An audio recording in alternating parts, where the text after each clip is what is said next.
नमस्कार, जय श्री कृष्णा, राधे राधे जी। आप सभी लोगों का स्वागत है श्रवी संस्कार चैनल पे। कृपया वीडियो को पूरा देखिएगा। अधूरे ज्ञान से कोई लाभ प्राप्त नहीं होगा। मित्रों, आज हम इस वीडियो में जानेंगे श्री कृष्ण जी के 10 ज्ञान की बातें जो आपकी जिंदगी बदल देगी।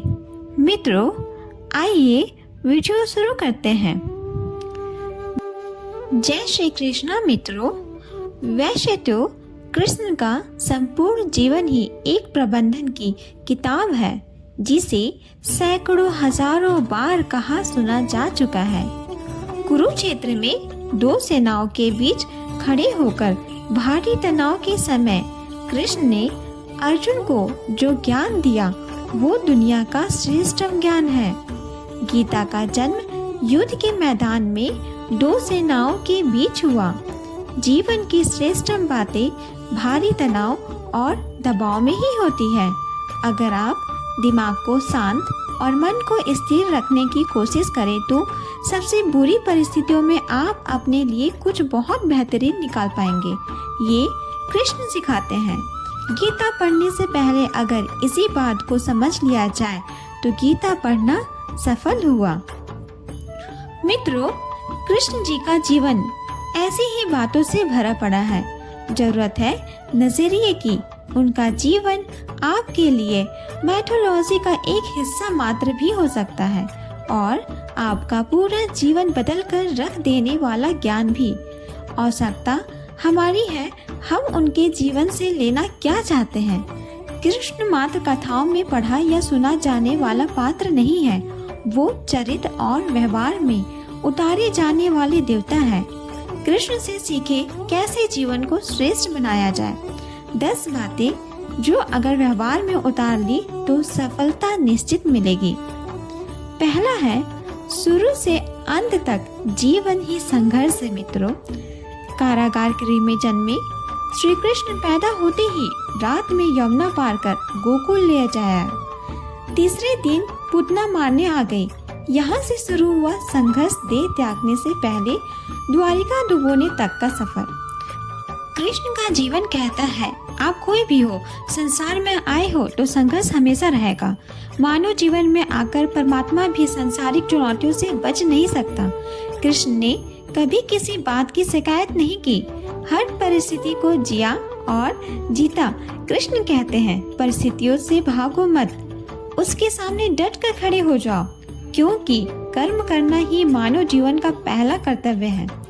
हम कर्मों से ही, परेशानियों से ही जीत सकते हैं। दूसरा है, स्वास्थ्य शरीर से ही विजय है। कृष्ण का बचपन माखन मिश्री खाते हुए गुजरा। आज भी भूख लगाते हैं हम, लेकिन ये संकेत कुछ और है। आहार अच्छा हो, शुद्ध हो, बल देने वाला हो। बचपन में शरीर को अच्छा आहार मिलेगा तो ही इंसान युवा होकर वीर बनेगा। शरीर को स्वस्थ रखना है तो बचपन से ध्यान देने की जरूरत है। ये पेरेंटिंग के दौरान से गुजर रहे युवाओं के लिए बड़ा मैसेज है। अपने बच्चों को ऐसा खाना दे जो उनको बल दे, सिर्फ स्वाद के लिए ही ना खाए, तभी वे बड़े होकर स्वयं और समाज को सही दिशा में ला पाएंगे। तीसरा है, पढ़ाई किताबी ना हो, रचनात्मक हो। श्री कृष्ण जी ने अपनी शिक्षा मध्य प्रदेश के उज्जैन में संदीपनी ऋषि के आश्रम में रहकर पूरी की थी। कहा जाता है 64 दिन में उन्होंने 64 कलाओं का ज्ञान हासिल कर लिया। वैदिक ज्ञान के अलावा उन्होंने कलाएं सीखी। शिक्षा ऐसी होनी चाहिए जो हमारे व्यक्तित्व का रचनात्मक विकास करे। संगीत, नृत्य, युद्ध सहित 64 कलाओं से श्री कृष्ण के व्यक्तित्व का हिस्सा है। बच्चों में कोरा ज्ञान न भरे, उनकी रचनात्मक को नए आयाम मिले, ऐसी शिक्षा व्यवस्था हो। चौथा है, रिश्ते से ही जीवन है, बिना रिश्ते के कुछ नहीं है। मित्रों, श्री कृष्ण ने जीवन भर कभी उन लोगों का साथ नहीं छोड़ा जिनको मन से अपना माना। अर्जुन से वे युवा अवस्था में मिले, ऐसा महाभारत कहती है, लेकिन अर्जुन से उनका रिश्ता हमेशा मन का रहा। सुदामा हो या उद्धव, कृष्ण ने जिसे अपना मान लिया उसका साथ जीवन भर दिया। रिश्तों के लिए कृष्ण ने कई लड़ाइयाँ लड़ी और रिश्तों से ही कई लड़ाइयाँ जीती। उनका सीधा संदेश है, संसारिक इंसान से सबसे बड़ी धरोहर रिश्ते ही है। अगर किसी के पास रिश्तों का साथी नहीं है तो वो इंसान संसार के लिए गैर जरूरी है। इसलिए अपने रिश्ते को दिल से जिए, दिमाग से नहीं मित्रों। 5वां है नारी का सम्मान। जी हाँ, नारी का सम्मान समाज के लिए बेहद जरूरी है। राक्षस नरकासुर का आतंक था। करीब 16,100 महिलाओं को उसने अपने महल में कैद किया था। महिलाओं से बलात्कार में उसने सुख मिलता था। कृष्ण ने उसे मारा, सभी महिलाओं को मुक्त कराया, लेकिन सामाजिक कुरीतियां तब भी थी। उन महिलाओं को अपनाने वाला कोई नहीं था। खुद उनके घर वाले ने उन्हें दूषित मानकर त्याग दिया। ऐसे में कृष्ण आगे आए, सभी 16,100 महिलाओं को अपनी पत्नी का दर्जा दिया। समाज में उन्हें सम्मान के साथ रहने के लिए स्थान दिलाया। कृष्ण ने हमेशा नारी को शक्ति बताया, उसके सम्मान के लिए तत्पर रहे। पूरी महाभारत नारी के सम्मान के लिए ही लड़ी गई है। सो आप कृष्ण भक्त हैं तो अपने आसपास की महिलाओं का पूरा सम्मान करें। कृष्ण की कृपा पाने का ये सरलतम मार्ग है। 6वां है आपके मतभेद अगली पीढ़ी के लिए बाधा ना बने मित्रों। जी हाँ मित्रों, कम ही लोग जानते हैं कि जिस दुर्योधन के खिलाफ कृष्ण ने आजीवन पांडवों का साथ दिया, उसकी मौत का कारण भी कृष्ण की कूटनीति ही बनी। वो ही दुर्योधन रिश्ते में कृष्ण का समधी भी था। कृष्ण के पुत्र सांब ने दुर्योधन की बेटी लक्ष्मणा का अपहरण करके उसे विवाह किया था, क्योंकि लक्ष्मणा सांब से विवाह करना चाहती थी, लेकिन दुर्योधन खिलाफ था। सांब को कौरवों ने बंदी भी बनाया। तब कृष्ण ने दुर्योधन को समझाया था कि हमारे मतभेद अपनी जगह है, लेकिन हमारे विचार हमारे बच्चों के भविष्य में बाधा नहीं बनने चाहिए।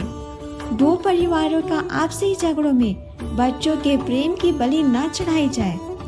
कृष्ण ने लक्ष्मणा को पूरे सम्मान के साथ अपने यहाँ रखा।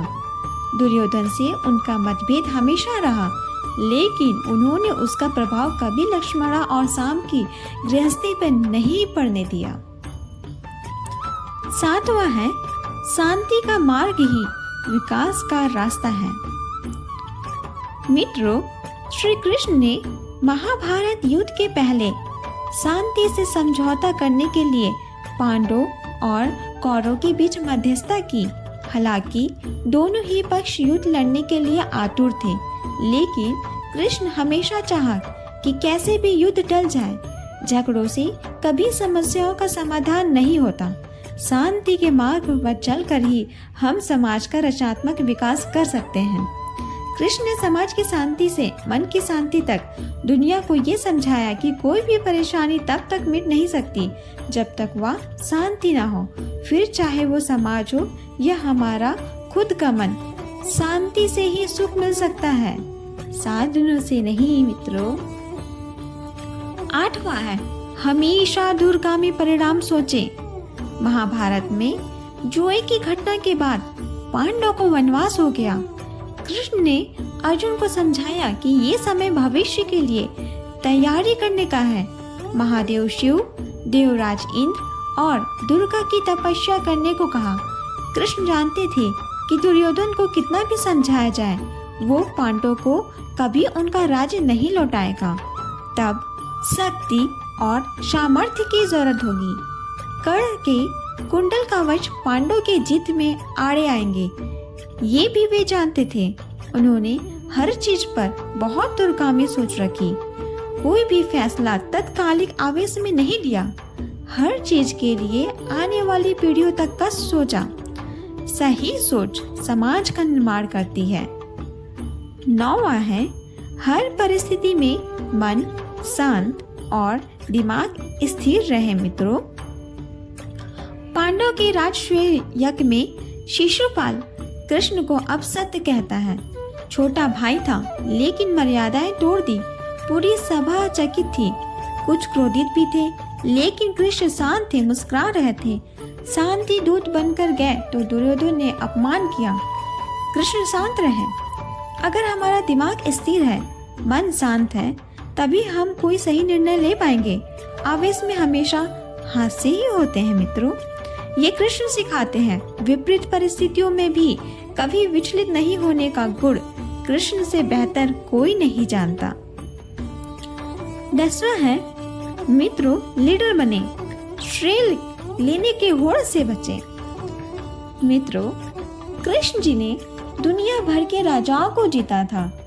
जहां ऐसे राजाओं का राज था जो भ्रष्ट थे, जैसे जरासंध, लेकिन कभी भी किसी राजा का सिंहासन नहीं छीना। कृष्ण के पूरे जीवन में कभी ऐसा नहीं हुआ कि उन्होंने किसी राजा को मारकर उसका शासन खुद लिया हो। जरासंध को मारकर उसके बेटे को राजा बनाया, जो चरित्र का अच्छा था। सभी जगह ऐसे लोगों को बैठाया जो धर्म को जानते थे, कभी राजा नहीं बने, हमेशा किंग मेकर की भूमिका में ही रहे। महाभारत युद्ध में भी युद्ध हथियार नहीं उठाया, पूरा युद्ध कूटनीति से लड़ा। पांडवों को सलाह देते रहे, लेकिन जीतने का श्रेय भीम और अर्जुन को दिया। मित्रों, जानकारी अच्छी लगी हो?